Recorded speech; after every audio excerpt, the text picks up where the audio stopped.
Welcome. You're watching Rugby with Rifle, a podcast about all things rugby and life, with your host, Danny Pabone and Rifle Scudder.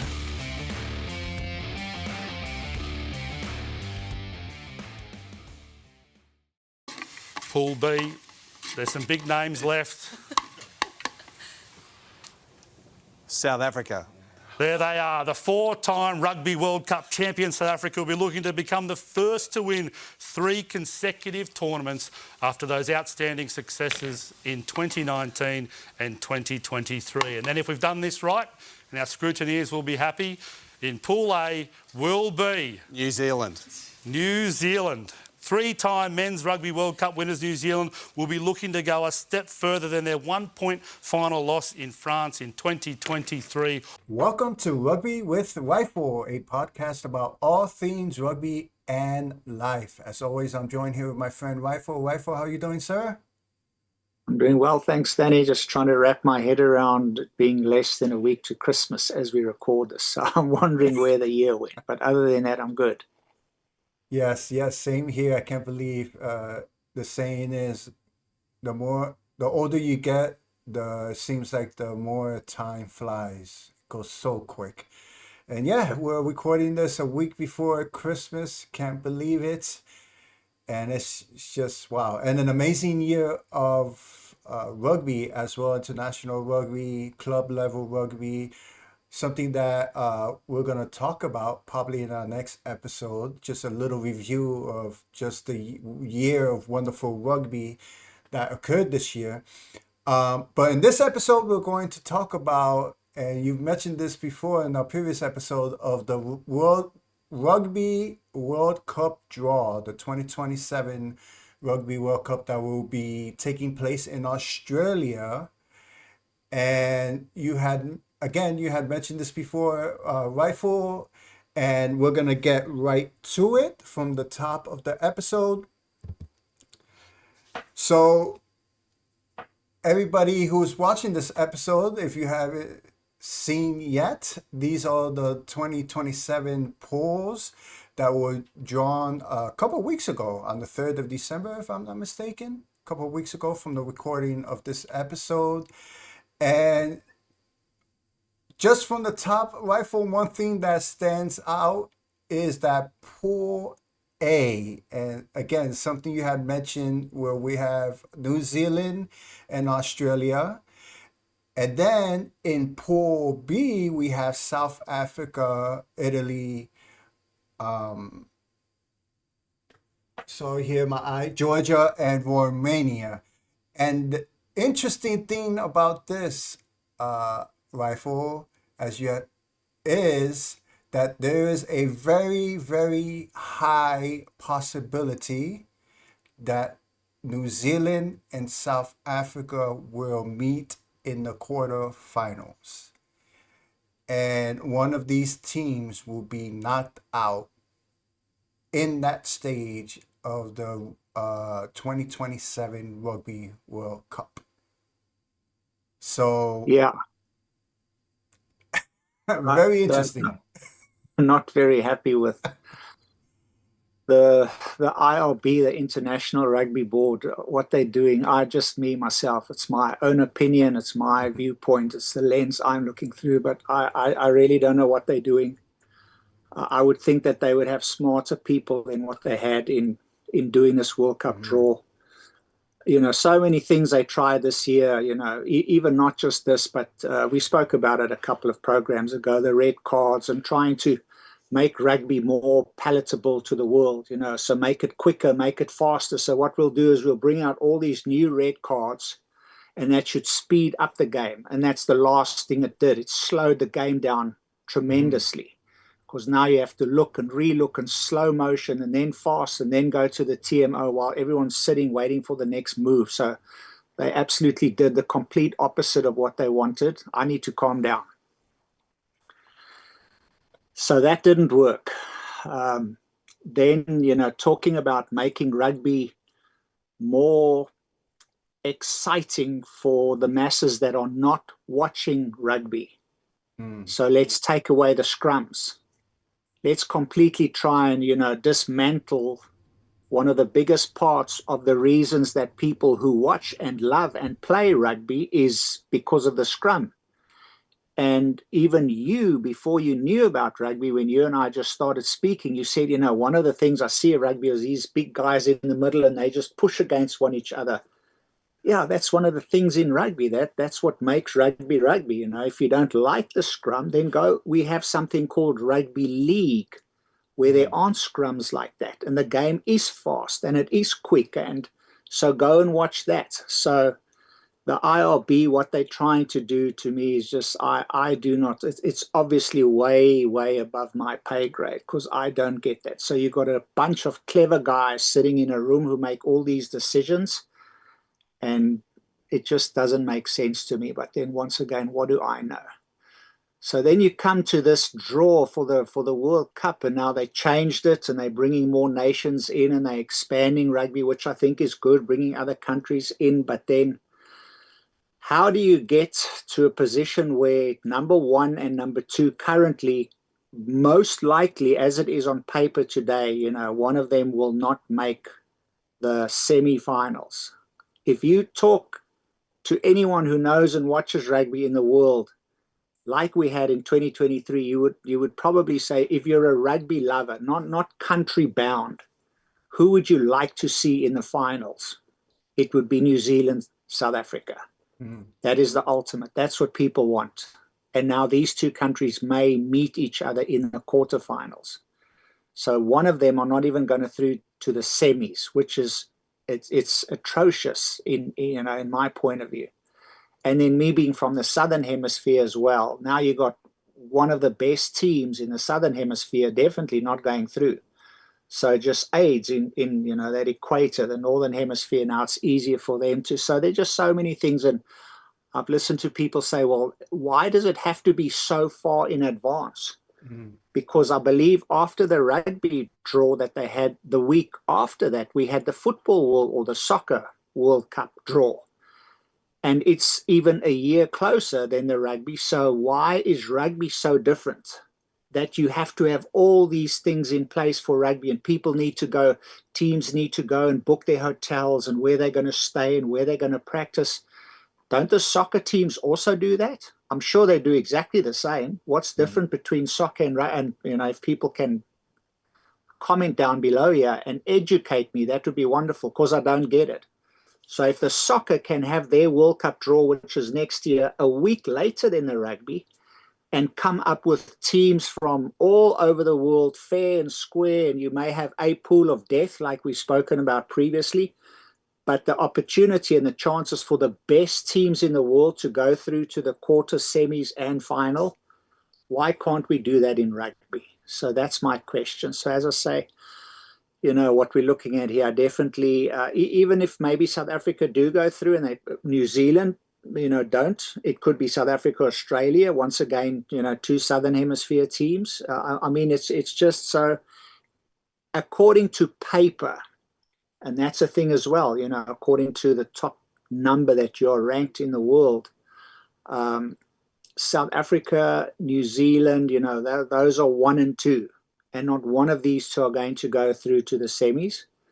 But then at the end of the day, if on paper everything looks good, I think a lot of people are saying it could be a Springbok England if you play detective here and put your own teams in there and what you think who may win and who might not win. You might get another South Africa England. So that was 2019. That was that World Cup. So as I say, so some good that they're adding other teams in here. The sad thing about that is, though, if you have a team like, let's say, for instance, New Zealand All Blacks, and they play someone like Hong Kong, or they play, one of these teams that are just there, you can get 100 points on the board, So is it good for them to be there and play? Yes, it is. Is it good to lose 100 and something nil? Probably not, So you got to weigh the pros and the cons in that as well. So, those are a couple of my thoughts on the draw.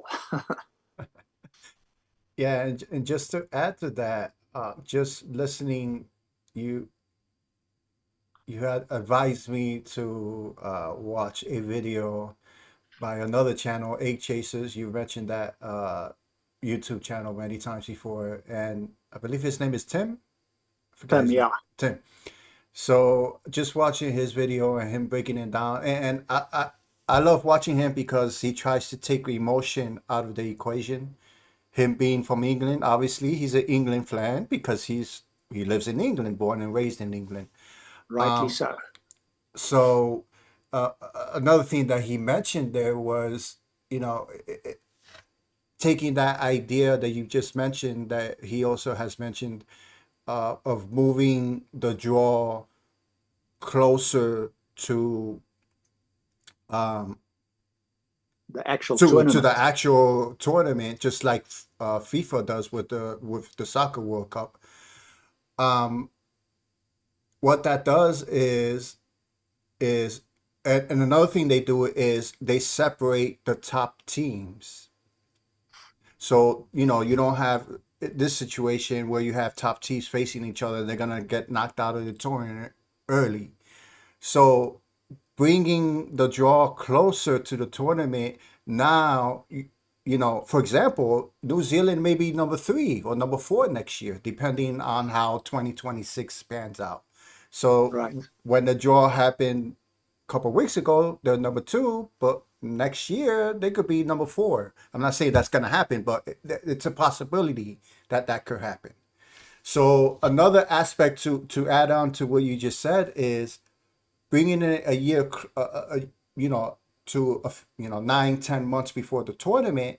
Now you have a clearer picture of who's really gonna be the rankings, number 1, number 2, number 3, number 4. By the time the tournament comes around, and now at that time you could separate the top 4, 5, 6 teams, whatever the situation may be, so that those top teams can't be knocked out early in the tournament. Yes, So 100%. so yeah, so I mean that's obviously if you're looking from the outside in, that's the obvious solution. But it's like you said, you don't know what the people are thinking at the board. Right. And yeah, it's such a simple solution to something that a lot of people are talking about. Why are they doing it the draw so early? Yeah. So, however, as I say, it is what it is, and we're not going to change that. So they're just going to carry on doing what they're doing. Yeah, yeah. Well, hopefully they see the light and actually make the change. So yeah, so a lot of people are predicting a South Africa England final. And for example, I was just trying to write this out um, uh, by myself, see who's going to be in the final. I had also South Africa and England in the final. Actually, my quarterfinals are my semifinal was South Africa, France, England, and Ireland for the semifinal. Then I had again. This is just me. Don't take you know. I've just been watching the sport for a couple of years and started have fallen in love with the sport over the past couple of years, and that's thanks to you, Rifle. So I have South Africa, England in the final, and then I have France and Ireland playing the bronze medal game. Mm, So those are my predictions. No surprise there. Probably again, this is just going by rankings currently, by the current rankings on paper. That those are my predictions. I'm not gonna say who's gonna win the whole thing because I don't want to jinx it. I'm not a superstitious guy, but for some reason I don't want to say who's gonna win it. Oh, yeah. And now the other thing is, people may look at this who don't, I won't say don't know the teams or the proud rugby nations that they are, but someone can very easily look at this and say, okay, who's South Africa playing in there? Wouldn't it be good if South Africa actually lose their first game?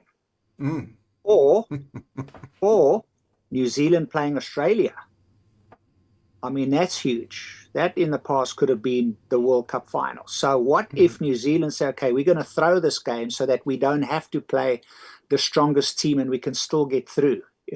I doubt it very, very strongly that any of these teams would do that. But the question comes to mind, man, if I want to get through and if I play my cards right in the beginning and I don't end on top, I could maybe get an easier path to the semi-finals at least if I throw a game.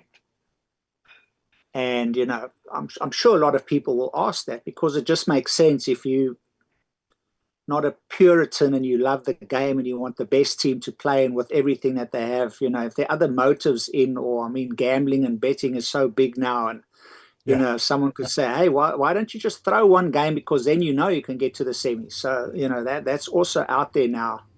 Instead of right now, if you want to win the fight, you win every game. Like no, throw one, make the path way easier for yourself.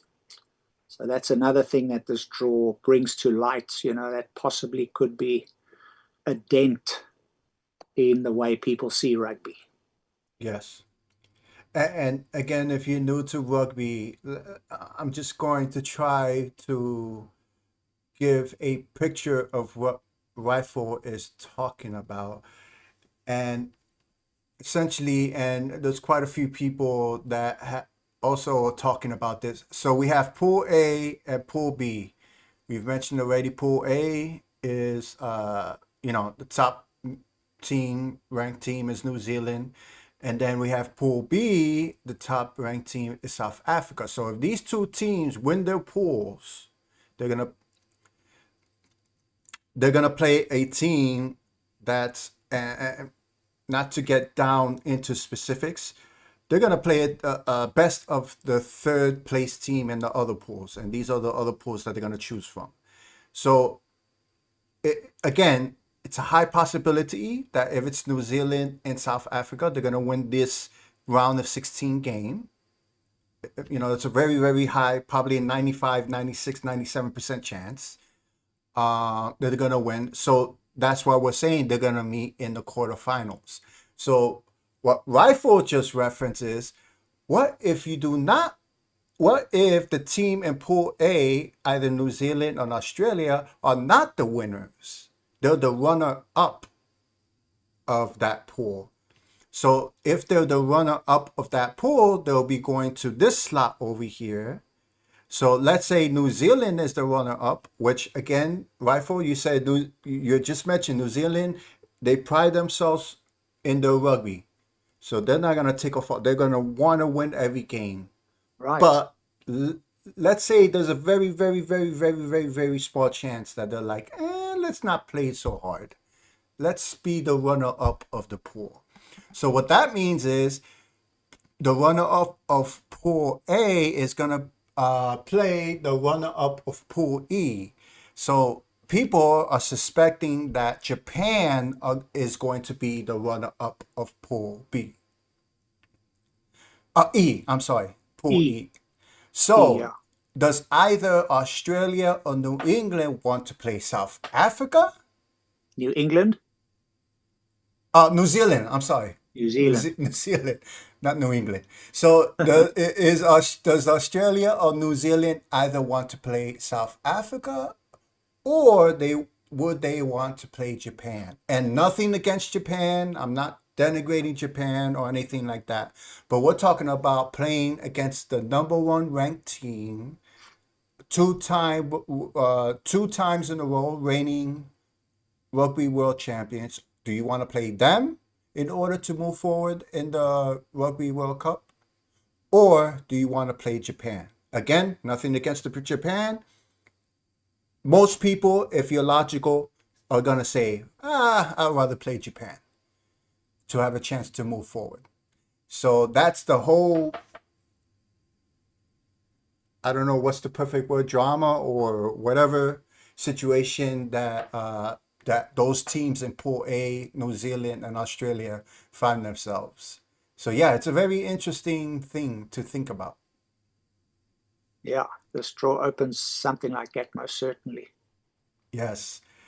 And there's talk out there, again, England having an easier road to the semifinals and the finals.